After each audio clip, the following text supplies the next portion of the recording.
14 अप्रैल से बाबा साहब की जयंती से मैं वैशाली जिले में चुनाव प्रचार करूंगा। लेकिन खबर ये नहीं है, सबसे बड़ी खबर है कि मैं चुनाव लड़ने के लिए मजबूर क्यों हुआ। सोचिए, मैं वैशाली जिला का हूं, गृह जिला है मेरा।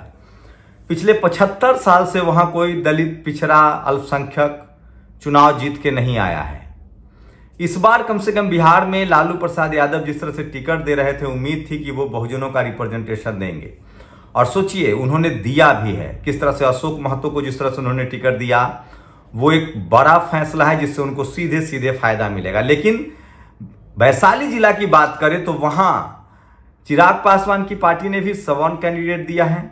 ये वो कैंडिडेट हैं जिन्होंने चिराग पासवान जी का घर तोड़ा, जिसकी वजह से जनपथ, जो कि हाजीपुर की पहचान थी, हाजीपुर से रामविलास पासवान है, मेरे भी नेता हैं, किस तरह से उनका सामान फेंकवा दिया गया था इसी मोदी सरकार में। और यही जो उनका कैंडिडेट है, उन्होंने परिवार तोड़ दिया था। ये लोग बीजेपी के पाले में थे, अभी भी बीजेपी के पाले में हैं। लेकिन सवाल है कि इन्होंने उस परिवार को भी सड़क पर ला दिया था। उसके बाद भी फिर से इनको टिकट मिल गया। कैसे भाई? क्या चिराग पासवान के पास कोई और किसी दलित समाज के लोग को दे देते? अपनी जो पहली माँ है उनको टिकट दे देते, अपने बहनोई को देते, किसी को दे देते अगर उनको परिवार से ही देना था तो। अरे पशुपति, अगर आपने परिवार में सुलह हो गई है तो अपने चाचा के बेटे को दे देते, जो अभी समस्तीपुर से सांसद हैं। लेकिन नहीं, आपको स्लीपर सेल को टिकट देना है, बाहुबल को टिकट देना है, पैसे वाले को टिकट देना है। तो हम इसके खिलाफ हैं, रामविलास जी के खिलाफ नहीं है, चिराग जी के खिलाफ नहीं है। हम बाहुबल के खिलाफ हैं, स्लीपर सेल के खिलाफ हैं, हम बहुजनों के साथ हैं। मानिए लालू प्रसाद यादव के साथ क्या हुआ? उन्होंने कहा, उनको लोग कहने गए, मैं खुद गया, उनसे रिक्वेस्ट की हम सब लोगों ने कि आप किसी बहुजन को टिकट दीजिए। संजय पटेल वहां कैंडिडेट हैं, उनके वैशाली जिला के अध्यक्ष हैं। लेकिन नहीं, वहां से मुन्ना शुक्ला निकल के आते हैं। वही मुन्ना शुक्ला जो नीतीश के कभी पार्टी में थे। कृष्णैया हत्याकांड से के बाद उसी वैशाली की बदनामी, एक दलित आईएएस की हत्या कर दी गई, उसमें किस तरह से आनंद मोहन को रिहा कर दिया गया। तो ये लोग कभी आरजेडी, कभी जेडीयू, कभी लोजपा, इनका मकसद सिर्फ और सिर्फ टिकट है। और ये स्लीपर सेल है। स्लीपर सेल किसके हैं? आरएसएस के स्लीपर सेल हैं, ये बीजेपी के स्लीपर सेल हैं। और लालू यादव जी से ऐतिहासिक गलती नहीं हो सकती। और अब जब मैंने फैसला ले लिया, मैंने सबसे पहले अनाउंस किया जब मुन्ना शुक्ला का जाति सूचक बयान आया, उसके बाद मैंने तय किया कि नहीं, मैं चुनाव लड़ूंगा। क्यों लड़ूंगा? क्योंकि मुझे इस देश का बहुजन समाज जानता है, घर घर में जानता है। कोई 2 दिन 4 दिन चुनाव प्रचार करेगा। मैं पिछले 10 साल से बहुजन समाज के संवैधानिक अधिकारों के लिए काम कर रहा हूं, लोग मुझे जानते हैं। और मैं कुछ परसेप्शन तोड़ना चाहता हूं। मैं चाहता हूं कि इस देश में जो सड़कों पर संघर्ष कर रहा है, चाहे वो पत्रकार हो, चाहे वो सोशल एक्टिविस्ट हो, चाहे वो युवा नेता हो किसी पार्टी में, वो सिर्फ इसलिए उसको टिकट नहीं दिया जाएगा कि वो गरीब है, उसके पास पैसा नहीं है, उसके पास धन बल नहीं है, बाहुबल नहीं है। मैं इस परसेप्शन को तोड़ना चाहता हूं। मैं चाहता हूं कि कल हमारे युवा जो सड़कों पर संघर्ष कर रहे हैं, एक दलित की हत्या कर दी गई वैशाली में, आज तक पता नहीं चला। मैं चाहता हूं कि लक्ष्मण यादव जैसे लोगों को, पॉलिटिकल पार्टियों को मजबूर होकर टिकट देना पड़े, डॉक्टर हितू जैसे को टिकट देना पड़े, रोहित वेमुला की मां को टिकट देना पड़े, ऐसे वो हजारों नाम, उमर खालिद को टिकट देना पड़े, मिरान हैदर को टिकट देना पड़े। वो तमाम लोग जो सड़कों पर सरकार के खिलाफ संघर्ष करते हैं, बिना किसी पार्टी के, बिना किसी मदद के, उनको राजनीति में आने देना चाहिए। नहीं तो संसद भुगुंगी हो जाएगी। आज कौन है संसद में? लालू यादव आज संसद में नहीं है, उनकी आवाज नहीं है। रामविलास जी अब इस दुनिया में नहीं रहे। नीतीश कुमार भी संसद अब नहीं है, वो बिहार में है। पता नहीं बीजेपी उनके साथ क्या करने वाली है, आप सब जानते हैं। किस तरह से बीजेपी ने चिराग पासवान को आगे कर नीतीश कुमार को कमजोर बनाया, आप सब जानते हैं। तो आज शरद यादव नहीं रहे, मुलायम सिंह यादव अब नहीं रहे। सवाल है कि संसद में कौन बोलेगा, बहुजनों की आवाज कौन उठाएगा, दलित, पिछड़े, आदिवासियों की आवाज कौन उठाएगा? आज संसद में बिहार गूंगा है। आज बिहार का कोई ऐसा नेता नहीं है जो संवैधानिक अधिकार के लिए, दलित, पिछड़े, आदिवासियों के अधिकार के लिए बोले। क्योंकि आज संसद में न लालू यादव हैं, न रामविलास पासवान जी रहे, न नीतीश कुमार हैं, न माननीय शरद यादव रहे। इसलिए संसद में ऐसे लोगों को भेजिए। और मैंने 10 साल में खुद को साबित किया, इसलिए मैं वैशाली और वैशाली ही क्यों? क्योंकि मैं वैशाली से हूं। 75 साल का सूखा खत्म होगा इस बार।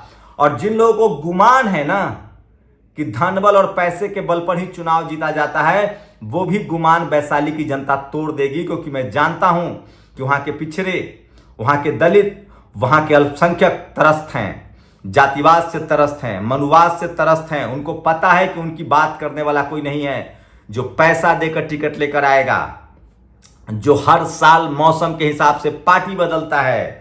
उसकी पार्टी, उस पार्टी के कार्यकर्ताओं को सोचना होगा कि अरे जो पार्टी बदलता हो रोज, जिसका पता ही नहीं कि वो अगले पल कहां होगा। देखिए, जब कांग्रेस के सारे स्लीपर सेल जा रहे हैं तो आरजेडी, जेडीयू के स्लीपर सेलों ने क्या किया? इसलिए आरजेडी का स्लीपर सेल हो, चाहे जेडीयू का स्लीपर सेल हो, चाहे किसी भी बहुजन पार्टी का स्लीपर सेल हो, उसके खिलाफ ये आगाज है। और ये लड़ाई है उन युवाओं के लिए जो आगे राजनीति में आना चाहते हैं। ये लड़ाई है उन लोगों के लिए जो अपने नौकरी खतरे में डालकर, अपनी जान खतरे में डालकर बाबा साहेब के आंदोलन को आगे बढ़ाते हैं, जगदेव बाबू के आंदोलन को आगे बढ़ाते हैं, मान्यवर कांसी राम साहब के आंदोलन को आगे बढ़ाते हैं। ऐसे इन युवाओं के लिए रास्ता खोलना पड़ेगा। ये रास्ता खुलेगा उन युवाओं के लिए जो किसी भी पॉलिटिकल पार्टी में दरी बिछाते हैं, लेकिन जब टिकट की बारी आती है तो उनकी हैसियत तौली जाती है। ये लड़ाई वैशाली की पूरी दुनिया में नजीर बनेगी, पूरे देश में नजीर बनेगा। और यकीन मानिए, ये जीत वैशाली की जीत होगी, वैशाली की जनता की जीत होगी। और पूरी दुनिया में इस बात की चर्चा होगी कि बाहुबल और धनबल के खिलाफ वहां के बहुजनों ने एक अदना सा पत्रकार को संसद भेज दिया। ये लड़ाई नजीर खींचने के लिए है। ये लड़ाई इसलिए है कि कल हमारे जैसे वो तमाम दलित, पिछड़े, आदिवासी, अल्पसंख्यक और किसान के बच्चे आंख में आंख डालकर बात करें कि हम राजनीति में भी आएंगे, हम मीडिया में। मैंने क्या किया, मैं आपको एक उदाहरण दे रहा हूं। मैंने टीवी की नौकरी छोड़ी 2014 में। 2015 से नेशनल दस्तक के जरिए आज 1000 से ज्यादा बहुजन पत्रकार बने और वो अपनी जिंदगी गुजर बसर कर रहे हैं और समाज की आवाज भी मजबूत कर रहे हैं। इसलिए चूली हिली हुई है मनुवादियों की। और मैं आने वाले समय में ऐसी लकीर खींचूंगा कि कोई दलित, पिछड़ा, आदिवासी, अल्पसंख्यक, किसान का बच्चा डरेगा नहीं। और वो तय करेगा कि अगर उसने समाज सेवा को करियर बनाया है, समाज सेवा कर रहा है, लड़ भी रहा है, तो उसकी राजनीति भी चलेगी और वो चुनाव भी लड़ेगा और संसद भी जाएगा, विधानसभा भी जाएगा। और अब तभी हमें नया लालू यादव चाहिए, हमें नया रामविलास पासवान चाहिए, हमें नए शरद यादव चाहिए, हमें नए नीतीश कुमार चाहिए, हमें नए मान्यवर साहब चाहिए, हमें नए मायावती जी चाहिए जो संसद में। आज मायावती जी भी संसद में नहीं है तो बहुजनों की आवाज नहीं है। इसलिए मैं कह रहा हूं कि देश के बहुजन समाज के लोगों जागो और वैशाली वो लकीर खींचेगा। प्राचीन गणतंत्र की लिच्छवी है, सम्राट अशोक की धरती है, बुद्ध की धरती है, भगवान महावीर की धरती है। वैशाली वो लाइन खींचेगा, न जहां बाहुबल, न धनबल और बहुजन चलेगा। मैं इस बार वैशाली से बहुजन का नारा दिया है और ये नारा साबित होगा। और मैं ही क्यों? इसीलिए क्योंकि मैंने आज तक समझौते नहीं किए, सरकार से आंख में आंख डालकर सवाल किया है और आगे भी समझौता नहीं करूंगा। मैं किसी बहुजन पार्टी के खिलाफ नहीं हूं, मैं किसी बहुजन नेता के खिलाफ नहीं हूं, मैं स्लीपर सेल के खिलाफ हूं, मैं मनुवाद के खिलाफ हूं, जातिवाद के खिलाफ हूं और बहुजन अधिकारों के पक्षधर हूं। उसके संवैधानिक अधिकारों के लिए लड़ूंगा और नजीर पेश करना चाहता हूं कि कोई दलित, पिछड़ा, आदिवासी, अल्पसंख्यक के बच्चे डरे नहीं और वो राजनीति में जाए। और ये होगा।